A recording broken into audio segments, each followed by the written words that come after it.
Hi, I'm Alan. My normal co-host, Dennis Sharon, is taking some time off enjoying a sabbatical from work. His sabbatical is part of a program we've developed at our firm to give our leaders a chance to disconnect, refresh, and come back invigorated. Since Dennis is out, we're going to rotate with some guest interviewers. Today, my co-host is Rachel Godwin, and we're going to be talking to Curtis Graves. Rachel, why don't you tell us a little bit about Curtis? Curtis Graves is the commander for the Mobile Police Department Office of Strategic Initiatives. On this episode, you'll hear about several other programs his department leads to increase education and improve our communities. Welcome to Playing Above the Line. We're a podcast that takes a peek into the daily lives of community and business leaders. Each week, we uncover different views of the path to growth, leadership, and achieving success. I'm Dennis Sharon. And I'm Alan Cave. Dennis and I are both shareholders at Hartman, Blackman & Kilgore. We're a full-service accounting and business consulting firm. As CPAs, we've had the unique opportunity to work with many different leaders and decided we wanted a way to share their incredible stories that we've learned along the way. Rachel, how are you this morning? I am doing great, Alan. How are you? I'm good, and we are honored to have Curtis Graves with us today. Curtis, tell us a little bit about yourself and what your background is and what you're doing today. I'm the commander for the Office of Strategic Initiatives, the Mobile Police Department. My job primarily is to help bridge the gap of communication between law enforcement and the community. It's a very daunting task. That's a big job, yeah. Yeah, it's never a dull moment. Something's always new. So you always find yourself doing something that you didn't do the day before. It is something that I've been doing. I've been in law enforcement for a total of about 27 years. Okay. Oh, wow. And I've served as a homicide detective. I've worked in narcotics. I've worked child abuse, sexual abuse investigations, worked in the school system. Okay. And now I get the opportunity to bring all that insight to an office where I can strategically come up with ideas that are out of the box that help support the mission of law enforcement. That's a very noble task, but a big one, I know, when you talk about doing that. Let's step back just a minute. And how did you determine that you wanted to become a career law enforcement guy? I mean, was that something you made at an early age, or how did that come about? Wow. You know what? I never saw that. Okay. It just kind of came out of nowhere. I was in the military. I served during Desert Storm, came home from the service back in, oh my goodness, I'm about to date myself, but it's okay. I embraced that.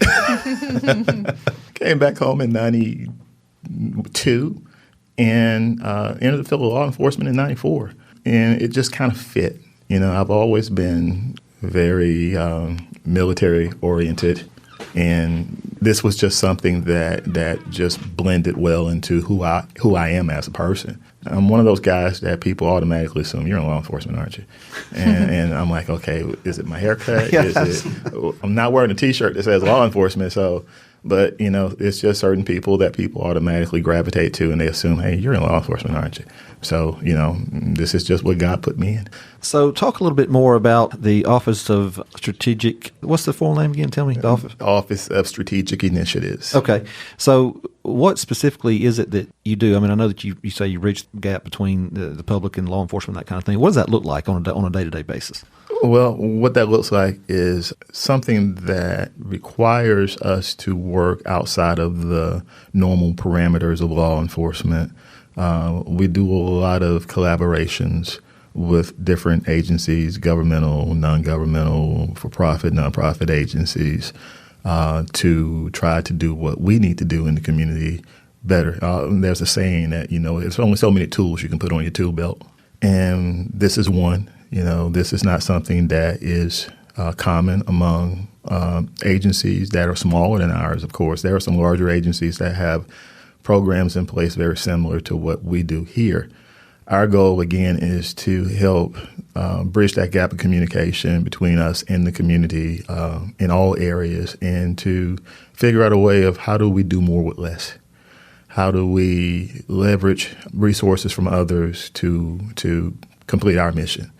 And I think that's something that is being recognized more so in law enforcement, because every day we're challenged with new things, new issues, new concerns that traditionally we were not equipped to deal with. Some people say, law enforcement is now dealing with juveniles at a level in which we've never seen before. And we are.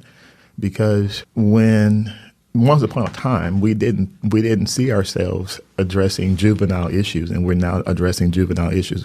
Law enforcement has always been focused on dealing with adult issues. And I always say adult issues because, Sometimes you can't really define it any more than just that, because we don't traditionally train to deal with juveniles.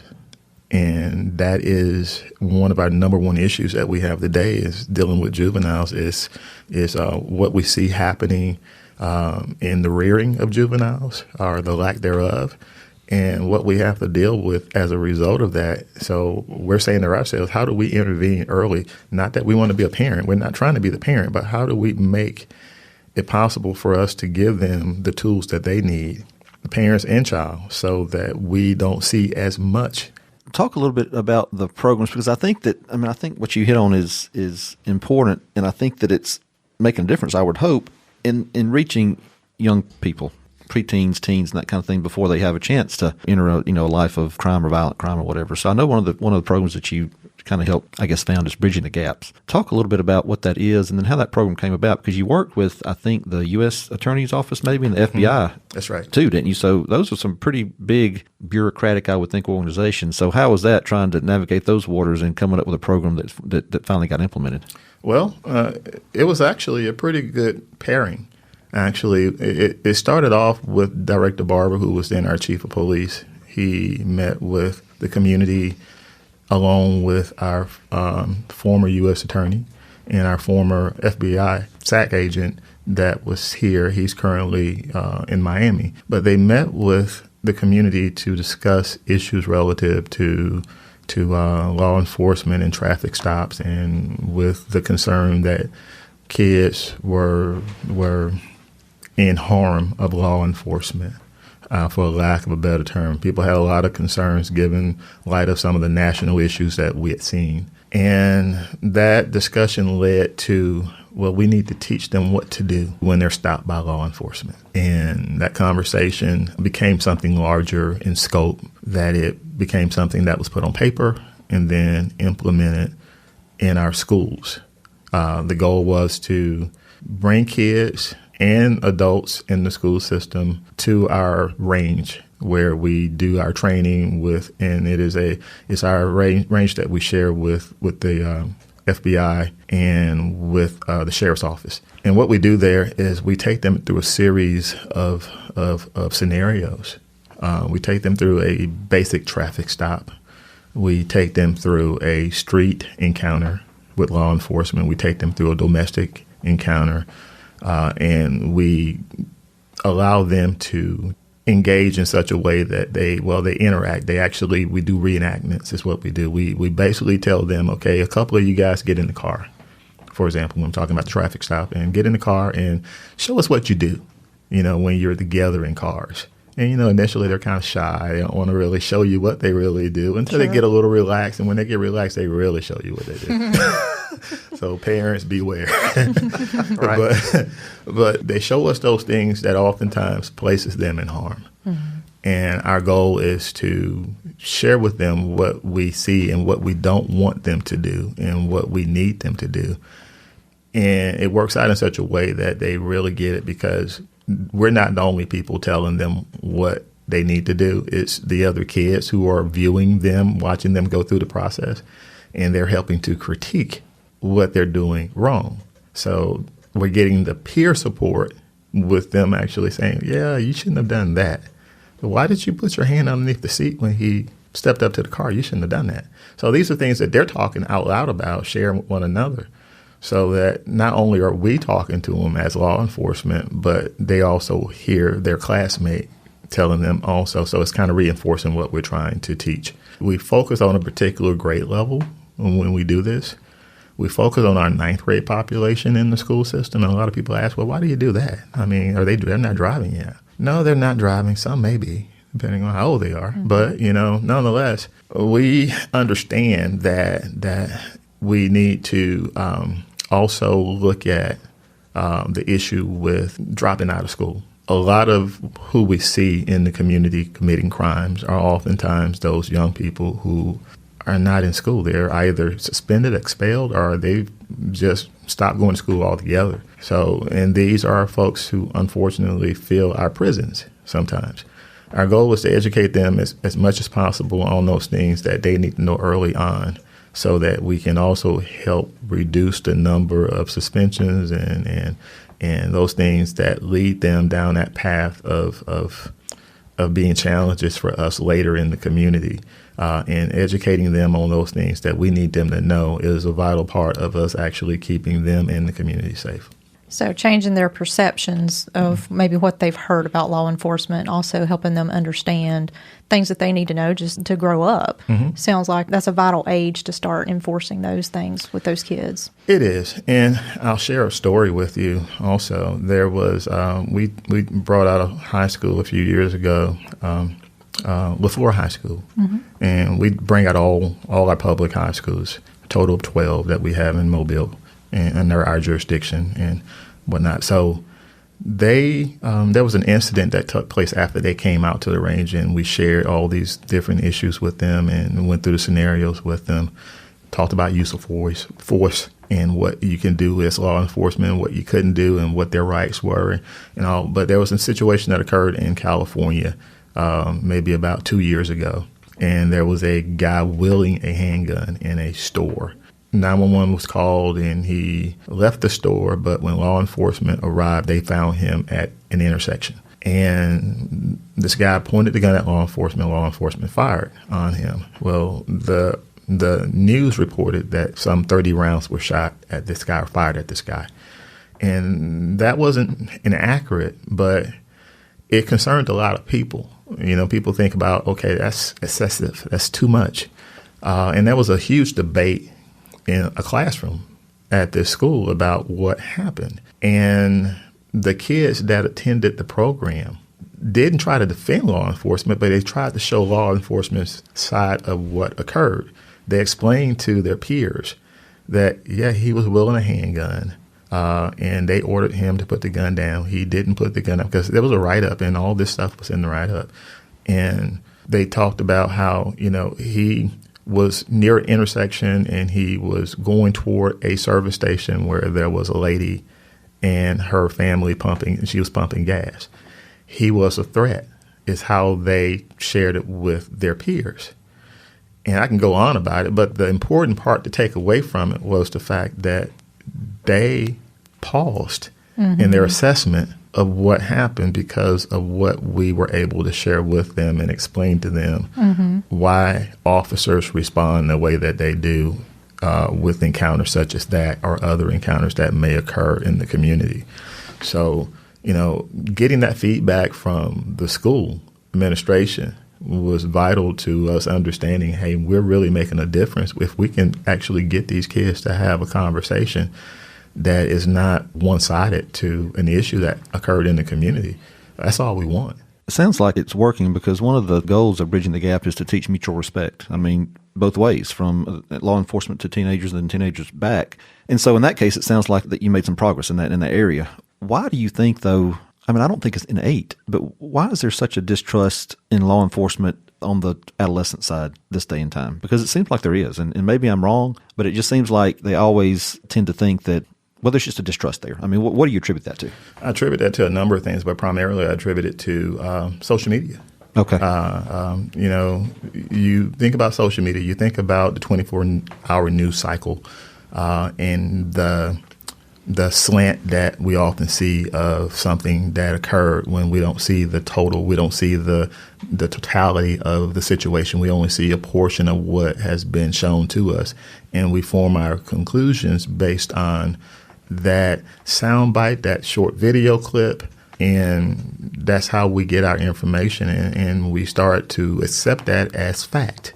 And our kids, you know as well as I do, that this is how they communicate now. You know, they can be across the table from one another. They're going to use their cell phone versus having a conversation with you. And because they find themselves just caught up with social media so much, it's hard to get them to get out of a mindset of this is happening everywhere. It's not happening everywhere. It doesn't happen a lot. You know, if we measure that by what social media puts out there, or if we measure by what the media puts out there, then we would assume that it does. But we have more positive encounters with youth than we do negative encounters. But the good encounters don't show up. And I have a friend of mine with the FBI who says his wife used to be a reporter, and she says that if it does not bleed, it does not lead. Oh, okay. Yeah. Yeah. So, and we get what bleeds. Yeah, sure. You've kind of mentioned influences on kids today. Let's talk about some of your influences. Was there someone who was a mentor in your life, or maybe more than one person? I've had a number of people that I would identify as positive mentors in my life. Whenever I'm talking to my folks as a leader, I always refer back to my days in the military. You know, young wide-eyed boy in Germany, 18 years old, and seeing the world from a up close and personal way. Having a commander, a captain, Army captain, who was my boss in my life, and being not just that captain, my boss, but also being a friend. You know, I can remember till this day that oftentimes he would come to my office and he would tell us that the colonel says that we need to have this done by this time on this day. And sometimes those things would be completely unrealistic. Like, this is not going to happen in that time. We know, and we're looking at each other like, really? But we try. We make the attempt. That day comes, and what he asked for is not ready. And he comes back, and he's barking. I mean, he's barking. And we explain to him the circumstances of why it didn't happen. He's still barking, and he leaves. An hour later, he comes back. So, you guys ready to go to lunch? And we're like, yeah. So we go to lunch. I share that because, you know, a lot of times we find ourselves getting too sensitive over things. He showed me that, you know, work is work. There's a job that has to be done, and it's not personal, it's business. And not getting business blurred with a relationship is important. And he was able to demonstrate that in a number of ways that I still hold that today when I try to lead people in the right direction. You don't want to have this stiff relationship with people, but at the same time, you have to understand that, and they have to understand that there's a business that we're doing. And we have to make sure that we are good stewards to what we're doing, that we're responsible, we're accountable to what we're doing, and not allow friendships or relationships to blur that. And so he's one that I still hold in high regard. His name was Frederick White. Okay. Yeah, Captain Fred White. That word relationship has come up, a lot in the last, probably 40 or 45 episodes that we've done now. You know, obviously, Captain White had an impact on your life and your relationship with him, and as are you having on the youth of today. And so what kind of movement have you seen in the needle as far as youth violence and that kind of thing since you started these programs? Do you keep stats on the kinds of crimes that you're seeing and whether or not those things are kind of, less than they were when you first started? I mean, how do you measure the successes of the programs that you're implementing? Well, I'll share one. When we lost Officer Sean Tudor, the gun that was used in his death was a stolen handgun. Director Barber, Public Safety Director Barber, wanted to do something that drew awareness to that. My office took the lead on creating the Lock It Up campaign, the commercial little spot with the little girl, and all that was done out of my office. Okay. That campaign helped us tremendously. I was provided some year-to-date stats from June to last June, comparing the number of handguns that were stolen versus to the date of this year in June, and we had made a 50% reduction in that, and that was huge. Oh, yeah. Okay? And we continue to see a decline in those numbers. And this is, and it's not just from the campaign, but it's from the efforts of those officers and others who understand the importance of us being responsible as it relates to securing handguns. We live in a society where everyone has a gun, but everyone is not being responsible with their gun. It's a very serious issue when your gun is stolen out of your car because you left it in the car the night before. Yeah, it was in your driveway, but it's still outside. Or you went out, you came downtown to hang out, and you forgot to lock your doors, and you left your gun in between the console and your seat, and someone came into your car and they stole it. And you left an open invitation there. But just getting people to be more cognizant of their responsibility, because when tragedy happens, there's a ripple effect. Oh, sure. Okay, it hurts not just the person who's injured, but there are indirect victims as well. Sure. Well, one of the programs that you've initiated is Project Thrive, which addresses just that. It's helping victims of violent crime, correct, get through those traumas. So what kind of impacts has that had on you personally and in the community as well? I would imagine that that's something that a lot of people, there's an immediate impact, but then there's, like you said, the ripple effect. I mean, it's not just a today thing and then gone tomorrow. It lasts for the rest of their lives, really. Well, I can tell you this. We're seeing how huge of a ripple effect that we have as it relates to trauma.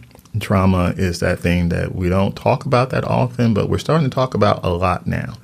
And not just locally, all across the nation, we're talking about trauma. We have legislation being pushed just to address trauma because we understand that trauma creates a mushroom of issues, not just with the person who was traumatized by an event, but those who are connected to them as well. There's definitely a lot that you're involved in and your office is involved in the community. And that, I've learned a lot just listening to you. So I appreciate that. We like to leave our listeners with some resources. So is there a book or a podcast or something that you're reading or listening to right now, or maybe one in the past that's kind of made an impact on you that you'd like to share? Yes, a book. So glad you asked. Awesome. There's a book called The Outward Mindset. It's written by the Arbinger Institute. I've recommended this book to a number of people who read it, and they love it because of how it gets them to pause and to reflect about their own leadership experience, and to see that an outward mindset to problem solving is the best ingredient to solving a problem. When we take an inward approach to addressing things, it's very selfish. It's very inward thinking. How do I benefit from doing this, as opposed to how do myself and others benefit from this?